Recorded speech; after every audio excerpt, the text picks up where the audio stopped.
Hello everybody and welcome to the Whiskey Ranch. My name is Whiskey. Thank you for tuning into this video. If you guys would be so kind to give this video a like, if you do like it, and as well subscribe to my channel, and also go and follow me on Twitch. I do some on-showdown content there and some other gameplay of Starfield, etc. Alright, but this is a tutorial video I am doing specifically for one of my friends that came to my chat yesterday and asked so many questions which I could luckily answer to him, but I couldn't show him.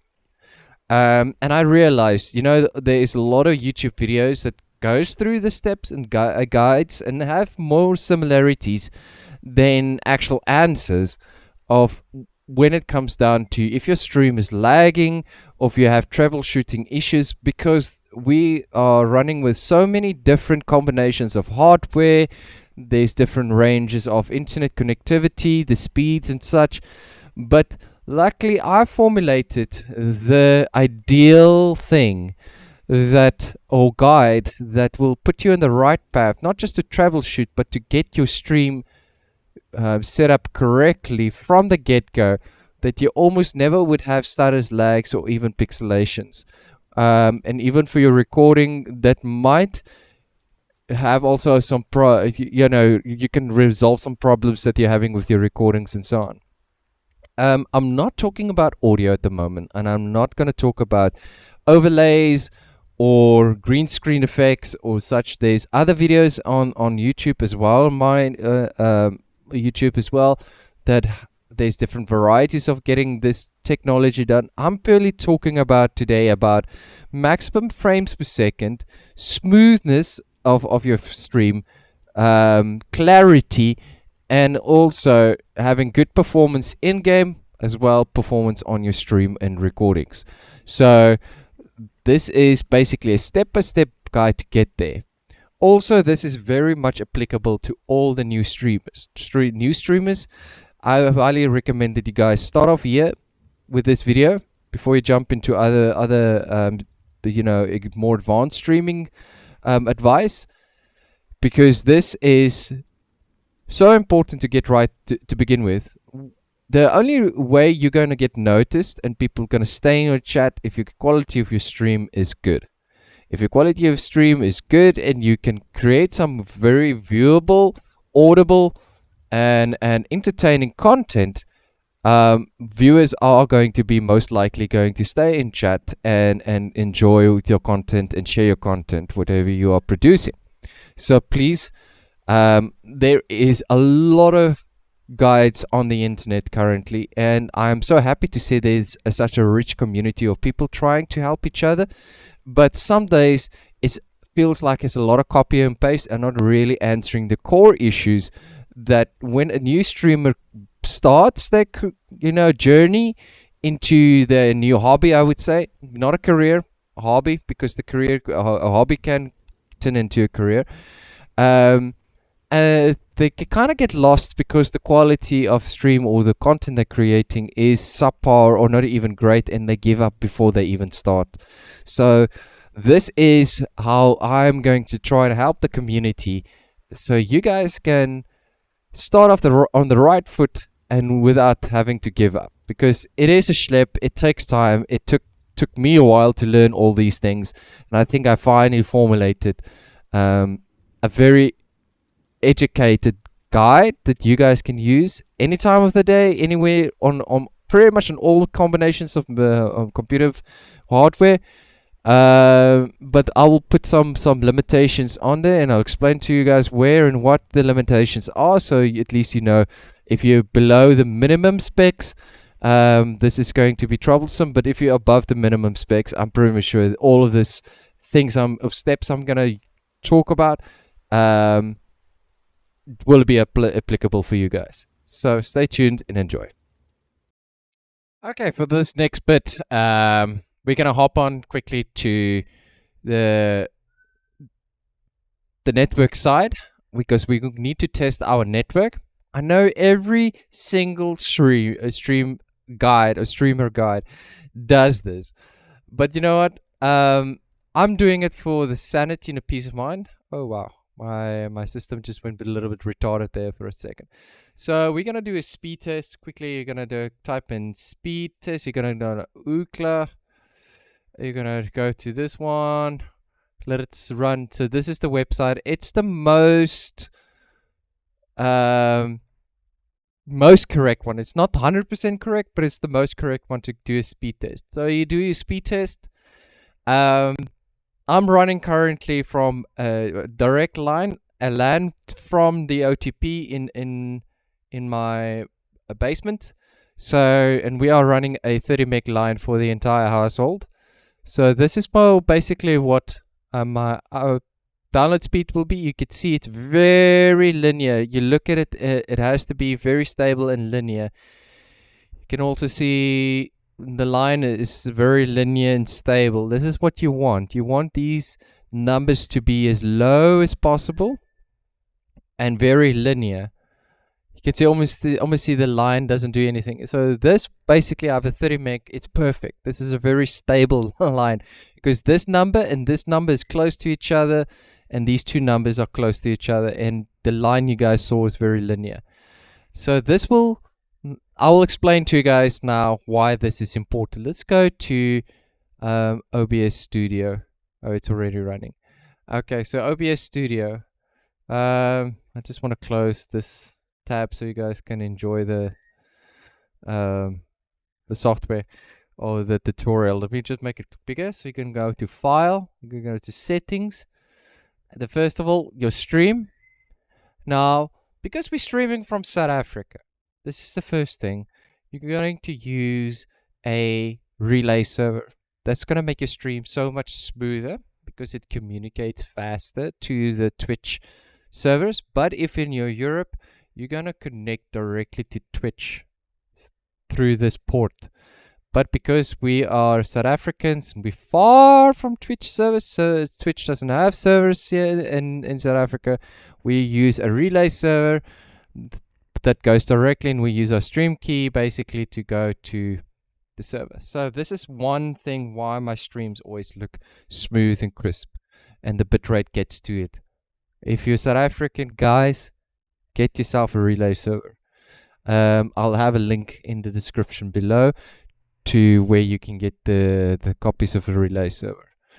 Okay, and if you are European or US, you basically connect to the closest Twitch server that the software will choose for you, because the closer you are to the server or to the exchange, how better your quality and communication would be for your streams. All right, output.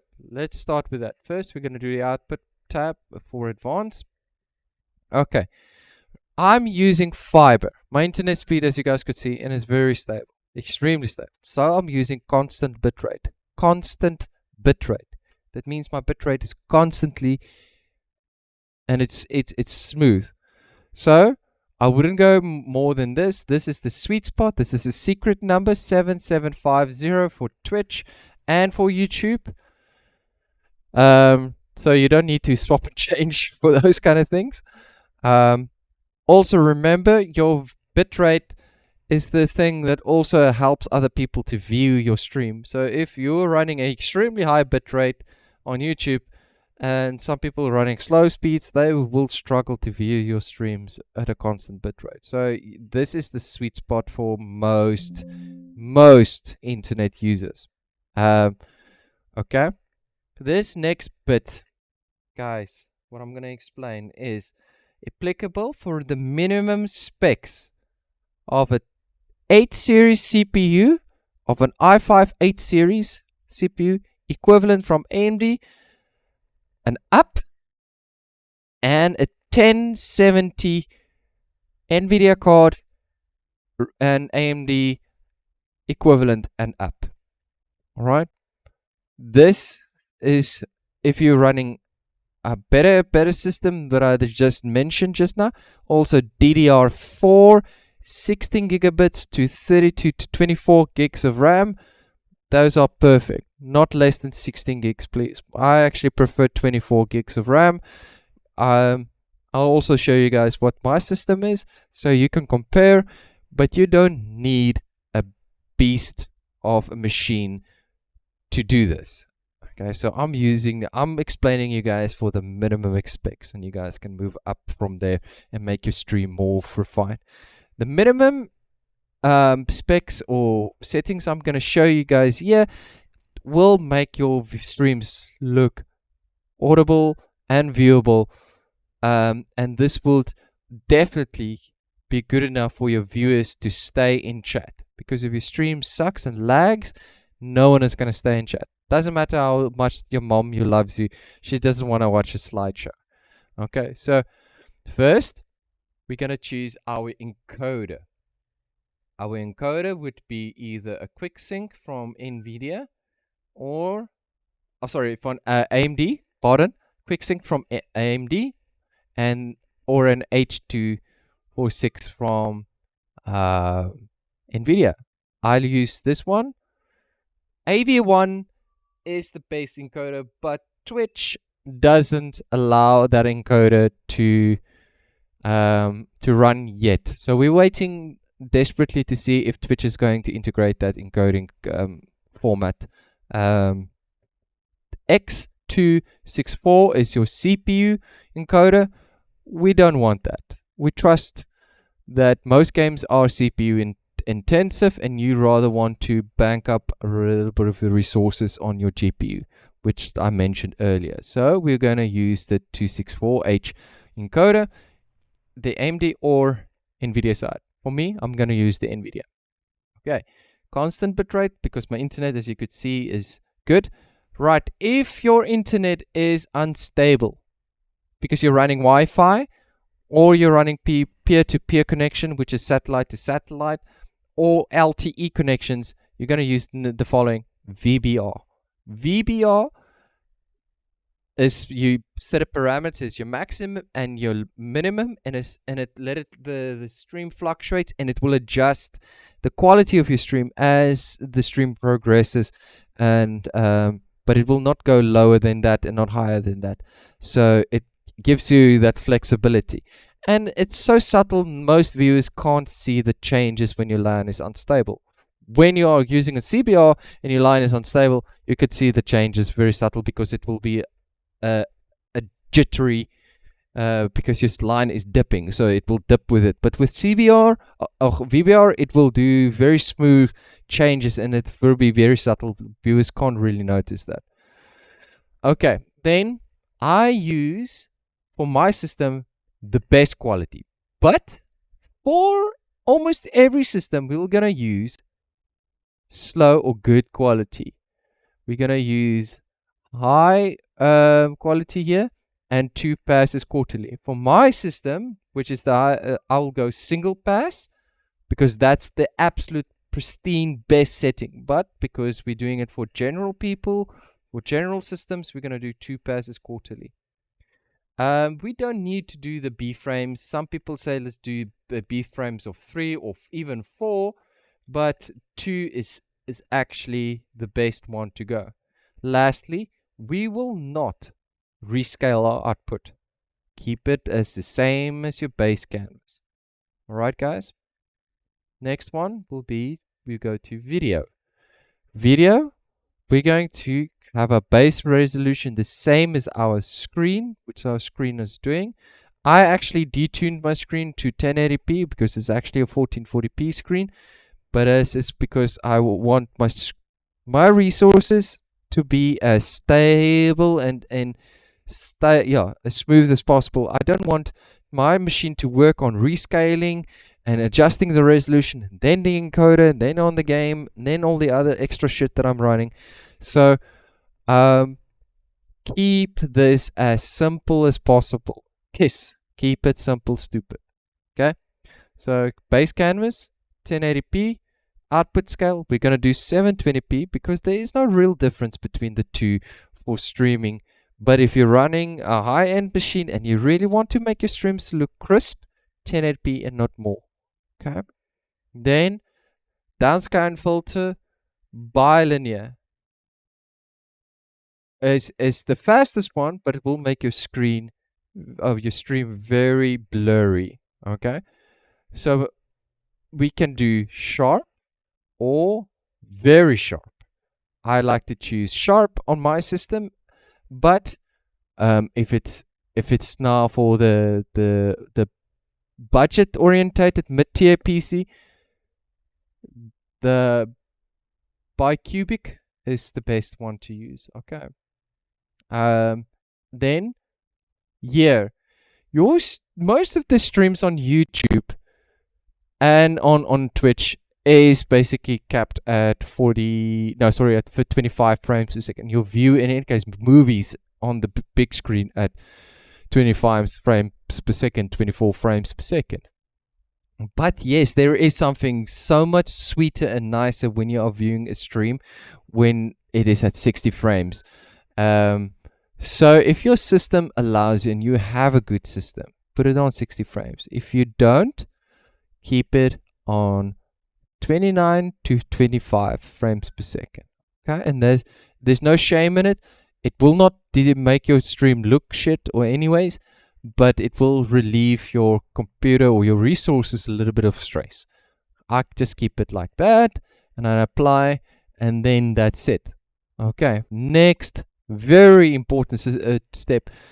Most guys don't go through this step. We're going to manually cap our games or software that we are streaming to certain frames per second. Yes, it's a bummer to do so because you won't be able to see those sweet frames. But listen, you're not playing competitively and streaming unless you have dual setups, dual PC streaming setups with a capture card. And so it is kind of stupid if you're going to think about it. So I cap my games, my software, so my encoder matches the same frame rate that I'm actually gaming on. 60 frames per second is the best. 65 is actually the best one for competitive gamers. And if you really have a good PC, 90 frames is like the max. And then you're 100% guarantee that your games aren't smooth, that you're playing is smooth. You're playing at 100, 200 frames per second, but you look at your streams like, what the fuck, why is this thing running at a slideshow? So now we're going to match your frame rates on both sides, and then this should ease up your troubleshooting problems. So if you are running NVIDIA, you open your NVIDIA control panel. You're going to scroll down to background application max frame rate, and we're going to switch this on. And like I said, 75 is the sweet spot for most competitive gamers. And if it's still laggy-ish, drop it down to 60 frames per second. Now, let's say you don't want to play all your games at that frame rate. It's fine, because you FPS players, this is what actually helps you a lot. But if you're playing slow-paced games, RTS games, and so on, you can leave this off and you can actually play the game at the highest frame rate that you want to. But if you're playing first-person or any storytelling games, keep the frame rate low. I have another one, program settings. I chose Starfield, and I gave Starfield 49 frames per second, and that actually seemed to smooth out my stream and actually made the quality and the detail so much nicer, so people could enjoy the game's graphic experience, like all the beautiful things like I'm experiencing it on my machine. Just to give you context what machine I'm running, so I'm not talking crap. I'm running an GTX 3080, and I'm also running my CPU, which is an i7 12700K. Memory is DDR5. There's a speed 32 gigs of. So that's my system that I'm running, but I'm still doing this for my streams. So, and if you don't believe me, I'm running on Prism Live Studio, and I'll take you exactly to show you what my settings are on Prism Live Studio. As you see, same, but now single pass mode quality, you know, all those good stuff, and I'm running at 1080p. I didn't had any other downscaling filters. I actually should switch one on after this. But yeah, if you guys could see, this is what's happening. Okay, then last important thing. What on earth is happening here? Did my thing freeze? I think I froze my because my PC now. No, don't change. Okay, cool. Sorry about that. That was a little bit retarded. Okay, and also then last step: if your first-person player game is still lagging and your stream, well, your game is playing well, but your stream is lagging, there's one more step that you can do to remedy that, and this is usually with only with FPS games. I'm gonna show you. Unshowdown is my game I play, so this setting did smooth out all the things with streaming and so on. And it will be applicable with Warzone and Apex and all the other fast-paced shooters games and arena shooter games. I just quickly want to load in. Hunt takes a while to boot up.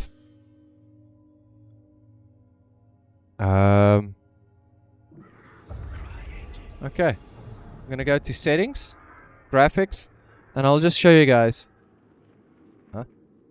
I put my max frames at 90. So my game will be playing not more than 90 frames per second. So that means my encoder will be at the same page. My background settings on my NVIDIA will be at the same page. So everything is basically forced to run at the same level. So none of these things will fluctuate, and this is why so many streamers have stable streams because they're either running two dual setups, and they don't need to worry about this fine-tuning stuff, or there is some settings that frustrate people. You got everything right on your guides, which most of the guides do explain correctly, but they don't know what is causing for your fast-paced games to stutter and to be blocky and like a slideshow. And when it comes to slower-paced games, everything looks pretty. So I really hope this tutorial does help the beginners, the new guys, and even the veterans of streaming. If this helped you a lot, please leave a comment in the description below. I will have some links of the relay server and in some extra stuff to the website. Please go and follow me on Twitch, The Whiskey Ranch. I make a lot of cool content there, and I would like to my page to grow to 1,000 followers and so on. I'm such a passionate person, and that's why I'm here to help you guys. And I'm doing it because I want to be a part of the biggest, awesomest community in this world. Okay, I love you all. Have a great day. And always to remember to game with a smile on your face. Your friend Whiskey signing off with another one. Adios, amigos. See you on the next one.